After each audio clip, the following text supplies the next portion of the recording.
এই যে মেয়েটি আমার পাশে, সে আমার সাথে তার ভবিষ্যৎ দেখছে। সে তোমার থেকেও আমাকে বেশি ভালোবাসে। এই 3 বছর আমি তোমাকে ভুলে গেছি, তুমিও আমাকে ভুলে যাও।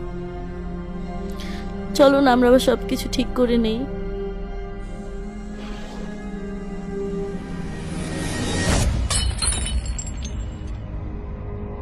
এটা জোড়া লাগিয়ে দেখাও। মানে এটা কিভাবে জোড়া লাগাবো? এটা তো ভেঙে গেছে। মানুষের মন ঠিক কাছের মতোই, একবার ভেঙে গেলে আর জোড়া লাগে না। আমার শুধু চা না, সাথে সিগারেটও লাগে। কিন্তু সিগারেট তো খারাপ ছেলেরা খায়। আমি তো খারাপ ছেলেই। কিন্তু বাবাজি বললো আপনি ভালো ছেলে। কথা না পারিয়ে লাঠিটা খুঁজে দেন। এখন থেকে এই বাসায় থাকতে হলে আমার কথা মতো চলতে হবে। এখন থেকে আপনার সিগারেট খাওয়া বন্ধ।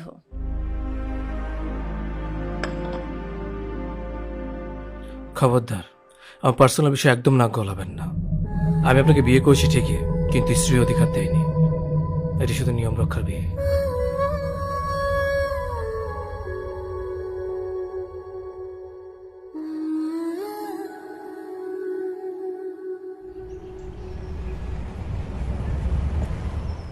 দেখো, তুমি একটু বুঝো, আমাকে একটু সময় দাও।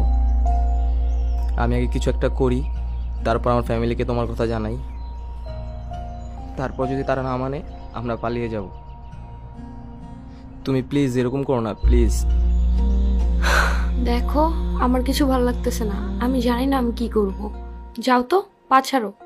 যেদিন কোনো কিছু করতে পারবা সেই দিন তোমার এই চেহারা নিয়ে আমার সামনে আসবা। তার আগে কোনোদিন তোমার এই চেহারা আমাকে দেখায়ও না। দেখো, তুমি এরকম করো না। আমি তোমাকে অনেক ভালোবাসি, একটু বোঝার চেষ্টা করো প্লিজ। জীবনে একবারই একজনকে বলেছিলাম, তোমার পায়ে পড়ে আমাকে ছেড়ে যেও না। সে শোনেনি। আমার ভেসে যাওয়া দু চোখের সমস্ত জলকে অবহেলা করে, আমার ক্রমাগত কাঁপতে থাকা গলার সমস্ত আকুতি মিনতিকে অগ্রাহ্য করে সে চলে গিয়েছিল। ওই ঘটনার পর আমি বুঝতে শিখেছিলাম, যারা চলে যেতে চায় তাদের চলে যেতে দিতে হয়। তোমাকে নিয়ে আমার খুব চিন্তা হয়, কখনো যদি তোমাকে কেউ নিয়ে চলে যায়। এমন কিছুই হবে না, তুমি শুধু শুধু চিন্তা করো। কিভাবে ভরসা করি বলো, যেখানে তোমার বাবা মাই আমাদের সম্পর্কের বিরুদ্ধে? আমার কাছে কেমন যেন ভয় ভয় লাগে। তুমি আমাকে নিয়ে চিন্তা করো না। আমি আমার পরিবারের কাছ থেকে 2 বছর সময় নিয়েছি। তার এখন চাইলেও আমাকে বিয়ে দিতে পারবে না, আর আমি বিয়ে করবও না। আর যদি বিয়ে করতেই হয়, আমি তোমাকেই বিয়ে করব। না হলে আল্লাহ হাফেজ দুনিয়া। এতদিনে এতটুকু তো চিনতে পারছো আমাকে। হ্যাঁ, এটার জন্যই তো আমি তোমাকে এত ভরসা করি। আমার সব থেকে কষ্টের সময় আমি তোমাকে আমার কাছে পাই। আমার ভিতরে একটা তৃপ্তি অনুভব হয় যখন তোমার এইসব মায়া জড়ানোর কথা শুনে। সারা জীবন থাকতে পারবে তো আমার সাথে এভাবে? তুমি চলে গেলে আমি ভীষণ একা হয়ে যাব, একদম ভেঙে যাব। ধুর পাগল, এসব কি বলো? এগুলো বলতে নেই। তোমাকে নিয়ে অনেক ভয় হয়তো, তাই তুমি এসব বুঝবে না। তোমাকে নিয়ে আমার কত অনুভূতি, কত স্বপ্ন। শোনো, তুমি একদম টেনশন করবে না। ফ্যামিলিতে একটু সমস্যা হচ্ছে। আমি তোমাকে কল বা মেসেজ না দেওয়া পর্যন্ত তুমি আমাকে কল দিবা না। কেন, কি হয়েছে বাসায়? পরে বলবো। বলে যাও না প্লিজ, আমার অনেক টেনশন হবে, অনেক চিন্তা থাকবো আমি। চিন্তার কিছু নাই, আমি সবকিছু ম্যানেজ করতেছি। আচ্ছা ঠিক আছে। আচ্ছা, এখন আমি যাই।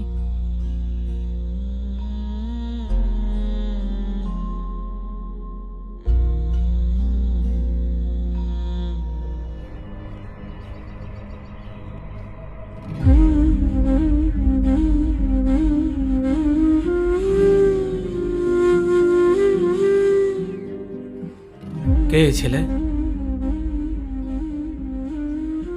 কি হলো বলতেছো না কেন? কে এই ছেলে? ওর সাথে তুমি এখানে কি করো? আর এতদিন তুমি আমার ফোনও ধরো নাই, একটা ফোন বা একটা টেক্সটও দাও নাই। কি হয়েছে তোমার? ও আমার ফিয়ন্সে। কিছুদিন পর আমাদের বিয়ে। ফ্যামিলিগতভাবে আমাদের বিয়ে ঠিক হয়েছে, তাই আমি আজকে ওর সাথে শপিংয়ে গিয়েছিলাম। মানে কি ইতি? তুমি আমাকে ভালোবাসো না? তুমি এই ছেলেকে কেন বিয়ে করতেছো? তুমি না আমাকে বললে ফ্যামিলির সাথে কথা বলে সবকিছু ম্যানেজ করতেছো।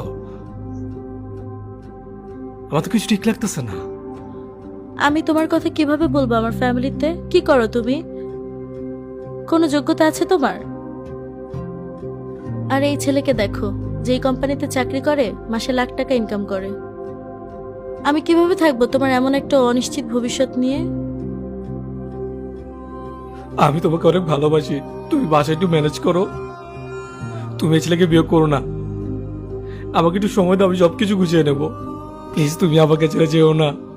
ছাড়ো অভি, এখানে অনেক মানুষ আছে, সবাই দেখছে। আরও এসে দেখে ফেললে অনেক ঝামেলা হবে। তুমি আমার কথা শোনো, তুমি এমনটা করো না, আমি তোমাকে ছাড়া বাঁচতে পারবো না। মরে যাও, এটা তোমার ব্যাপার, আমাকে কেন বিরক্ত করছো? ছাড়ো।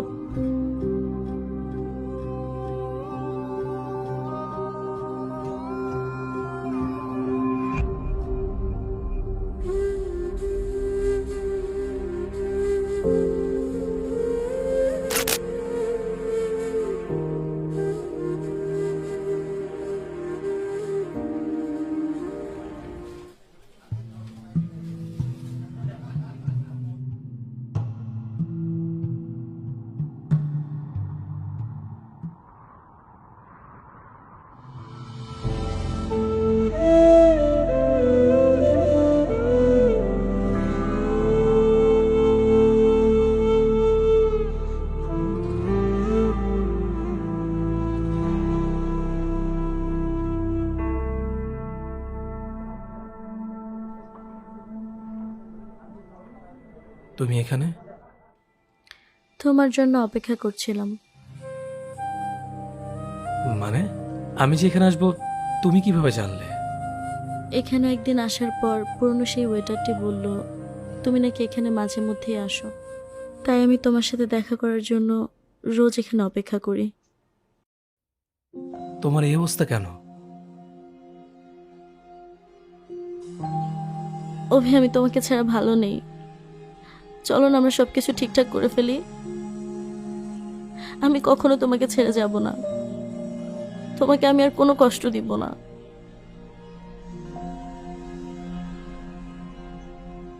3 বছর পর তুমি এটা বলতে এসেছো? এত বছর লেগে গেছে তোমার এটা বুঝতে আমাকে ছাড়া ভালো নেই তুমি? এতদিন তুমি কোথায় ছিলে? এই যে মেয়েটি আমার পাশে, সে আমার সাথে তার ভবিষ্যৎ দেখছে। সে তোমার থেকে আমাকে বেশি ভালোবাসে। এই 3 বছর আমি তোমাকে ভুলে গেছি, তুমিও আমাকে ভুলে যাও। চলো না আমরা আবার সবকিছু ঠিক করে নেই।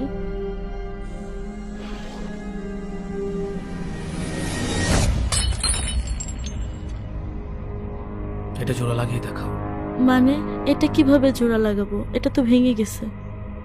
মানুষের মন ঠিক কাছের মতোই, একবার ভেঙে গেলে আর জোড়া লাগে না। চলো তো এখান থেকে আমরা অন্য কোথাও গিয়ে বসবো।